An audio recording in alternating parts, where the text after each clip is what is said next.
berbuat baik supaya itu tidak berbuat jelek. Ada juga yang berbuat baik supaya terjerat hutang budi. Semua tidak bernilai ibadah. Kenapa kamu berbuat baik? Jawabannya sederhana. Al-Baqarah 195, wa ahsinu innallaha yuhibbul muhsinin. Dan berbuat baiklah kalian, sesungguhnya Allah mencintai orang yang berbuat baik. Selesai di sana. Apakah orang lain menganggap kita baik atau tidak? Ya monggo, itu bukan wilayah kita. Apakah orang lain jadi baik atau tidak ke kita? Wis monggo baik ya mos. Itu tergantung amal beliau dengan Allah. Kita berbuat baik kepada pembeli bukan supaya dia beli. Kenapa?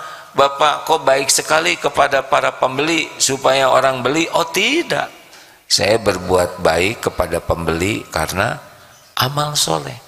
Allah menyuruh berbuat baik. Ibu, kenapa ibu berbuat baik kepada suami? Karena oh belum punya suami ya. Kenapa? Karena Allah menyuruh.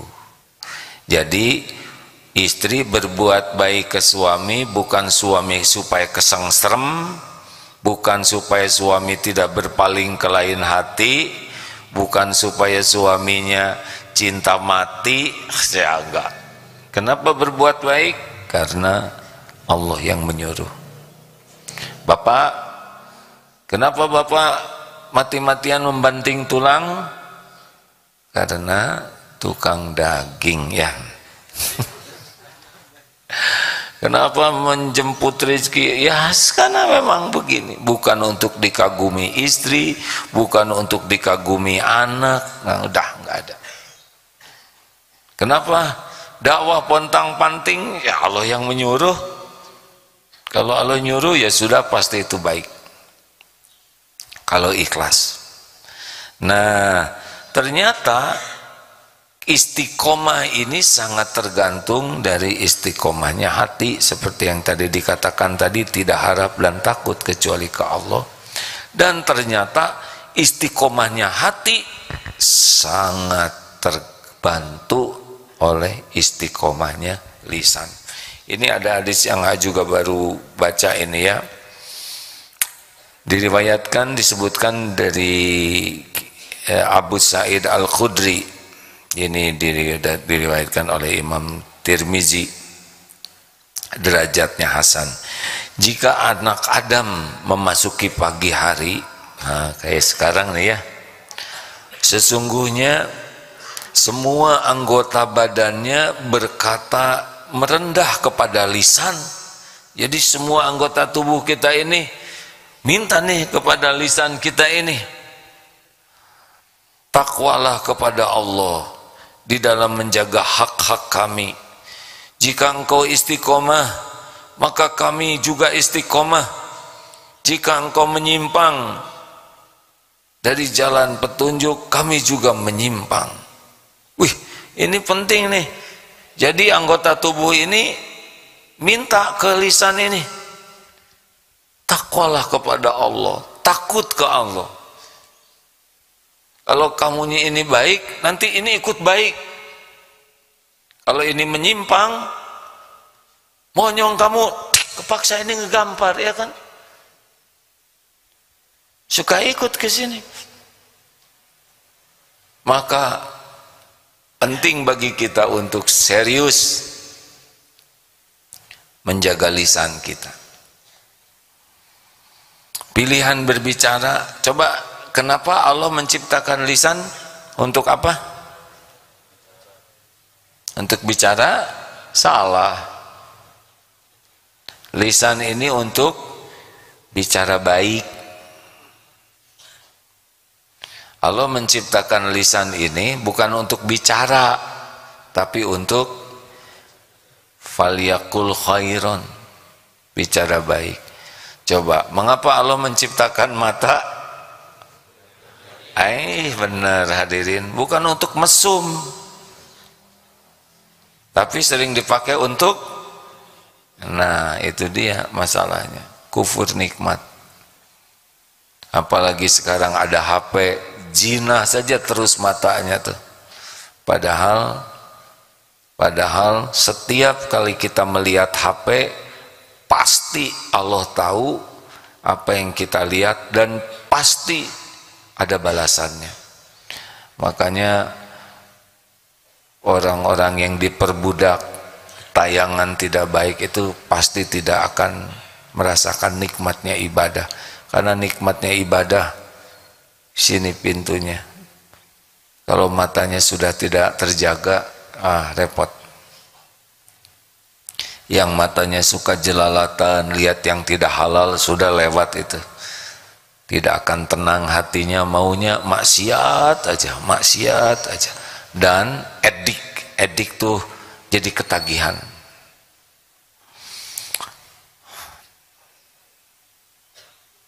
Kenapa jadi pada nundukin yang punya HP dorong-dorongan, ha? Nah, sekarang yang kita bahas lisan. Jadi kita harus sangat serius menjaga lisan ini. Karena dari sini banyak masalah. Sebetulnya kalau diam itu aman. Kecuali harus bicara tapi dia diam. Nah, itu masalah. Diam itu emas, kalau bicara jadi masalah. Tapi kalau harus bicara dan dia diam, itu disebutnya setan bisu. Bicara, tapi bicara kita dipikirkan dulu dan dirasa-rasakan. Kalau Rasulullah SAW bicara, beliau itu bisa dihitung perkataannya. Tidak banyak, tapi setiap perkataan betul-betul padat maknanya. Setiap kali kita bicara, aslinya kita sedang membuka aib kita. Kalau diam seperti ini, aman, tidak ketahuan. Tapi sekali kita bicara, ngobrol, terbukalah diri kita. Kesombongan kita terbuka, kedengkian kita terbuka. Bu, jangan bilang-bilang sama dia ya. Dia tuh sebetulnya orangnya tuh nyebelin banget. Dia tuh kerjanya ngomongin orang lain terus. Padahal ibu tahu dalam surat Al-Baqarah surat Al-Hujurat ayat 12, haram hukumnya ngomongin orang. Tapi dia ngomongin orang terus. Amit, nauzubillahi min dzalik. Ketahuan kan? Siapa yang ngomongin orang? Dia ya kan? Betapa dia dengki, dia juga punten ya munafik, ngomongnya pakai dalil, tapi saat yang sama gara-gara bicara. Ini rahasia kita aja ya. Saya udah janji gak akan ngomong sama siapa-siapa. Tuh jadi ketahuan dia mengingkari janji ya. Nggak nyangka ya, udah nyangka. Kalau nggak nyangka diam dia. Makanya bahaya, tidak aman banyak bicara. Itu banyak bicara, itu dia ujiannya. Sebab kalau saya sekarang diam aja terus di sini, nambah masalahnya. Dan bukan tidak boleh bicara, melainkan falyaqul khairan aw liyasmut. Jadi bagaimana sekarang? Ya kita harus tekad kalau ingin istiqomah, ingin hati bersih, ingin kelakuan baik, jaga lisan. Di Serua, di salah satu pesantren, di pesantren di sana disepakati Kalau masih ada perkataan yang tidak baik, misalnya nyebut nama binatang atau apa, ya sudah, gampang, keluar aja. Alhamdulillah kemarin ditanya sudah bersih, tidak ada perkataan yang nama hewan, tidak ada ejek mengejek. Ditanya bagaimana rasanya ini di asrama, tidak ada kata-kata yang tidak enak, tidak ada mengejek, tidak menghina, tidak mencela. Apa jawabannya? Nyaman, enak suasananya tuh, bergaul jadi enak. Dari sini mari kita bertekad, hadirin sekalian, kalau ingin istiqomah iman kita, istiqomah hati kita, mari kita istiqomah jaga lisan. Hari ini hari Kamis, guru kita bersama di MQFM, sudah masuk belum jamnya? Alhamdulillah, ini rupanya jam ini semangat sekali ya, dia lebih cepat dari yang lainnya. Alhamdulillah, hampir saja dikatakan kalau mau sahur pakai jam yang ini, kalau buka pakai jam itu. Tapi saya tahan sekuat tenaga untuk tidak ngomong itu.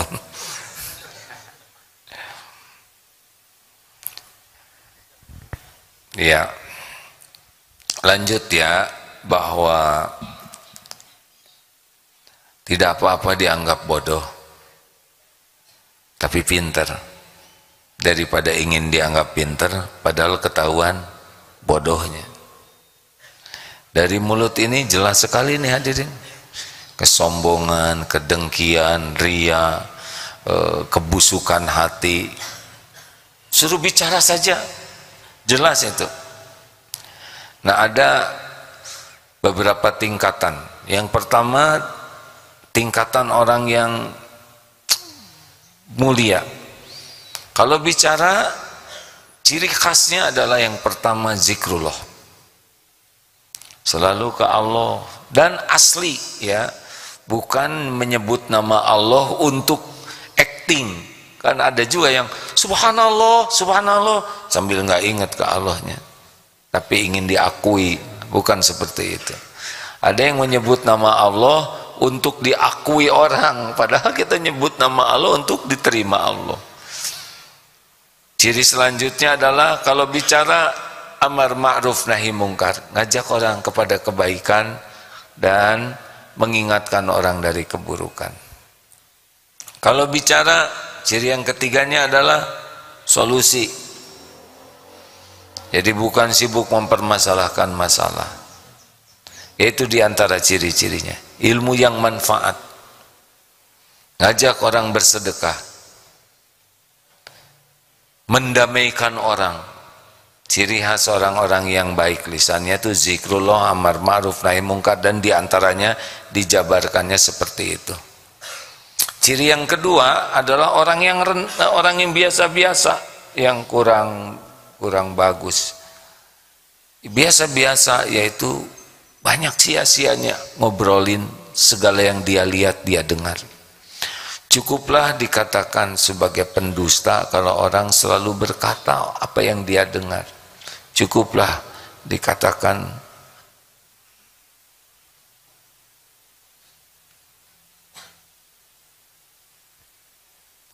enak Pak ngajar begini. Pokoknya kalau lihat yang ngobrol, diam saja kita.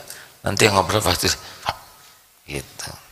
Gak usah pakai marah-marah ngajar tuh ya. Ini setiap waktu di kelas seperti ini enggak, Dek? Santri? Kalau guru diam, santri ikut diam enggak? Bingung jawabnya, karena enggak kalau di kelas. Mau jawab enggak, takut ketahuan. Sudahlah, enggak penting ditanya ya. Lanjut. Jadi orang yang biasa-biasa itu segala diceritakan. Dia lihat sesuatu cerita, dia dengar sesuatu cerita. tanpa dikaitkan ke Allah, tanpa jadi ilmu yang manfaat, tanpa jadi solusi, ini tidak bagus. Ada yang lebih rendah dari itu, namanya orang rendahan. Orang yang rendah itu apa cirinya kalau ngobrol? Negatif perkataannya tuh.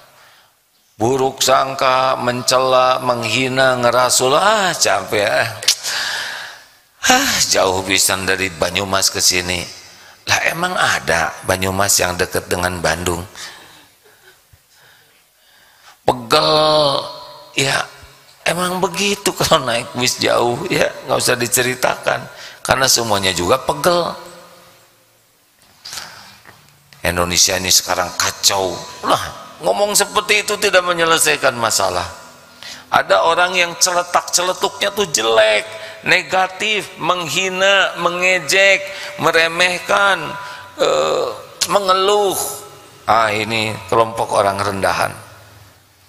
Apa yang dikatakan bisa balik terjadi karena orang sesuai dengan prasangka hambanya. Sudah Mim? Sudah langsung masuk ke sana? Ya, makasih. Lain kali diingatkan ayah. Yang paling bawah adalah orang yang dangkal, utama, biasa, rendahan, dangkal. Mau tahu cirinya orang yang dangkal kalau bicara? Nanti kalau dengerin saja akan nampak. Ciri khas orang yang dangkal itu adalah saya. Saya bukan tidak boleh nyebut saya, ya, tapi inti dari semua perkataannya adalah ngangkat-ngangkat dirinya. Ujub. Saya waktu dulu ini tidak ada siapa-siapa, ya. Sesudah ada saya, ternyata saya ada di sana. Nah, dia bingung. Tanpa saya tidak ada terjadi semua ini. Ini adalah pemikiran-pemikiran saya. Ini adalah jerih payah saya. Saya yang berjuang habis-habisan demi kalian. Tanpa kehadiran saya tidak ada saya. Jadi dari semua ceritanya, semua obrolannya tuh nyebut-nyebut jasa dirinya, memamerkan ilmunya, ingin dianggap paling pandai, paling berjasa, paling penting, paling banyak berkorban. Dia tidak peduli kepada apapun, pedulinya cuma satu, ngangkat-ngangkat dirinya sendiri. Inilah manusia terdangkal, ujub, takabur, ria di situ. Yang kalau ngobrol itu dominan sekali ingin menampakkan dirinya.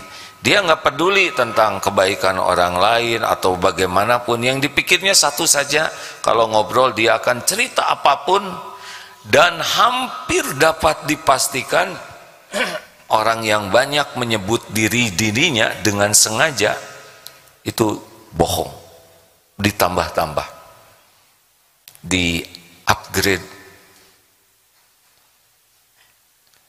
Bukan tidak boleh nyebut saya, ya, jadi ke pasar. Maksudnya saya mau ke pasar, mau ke pasar. Ini jadi error. Ada kalanya kita harus nyebut saya.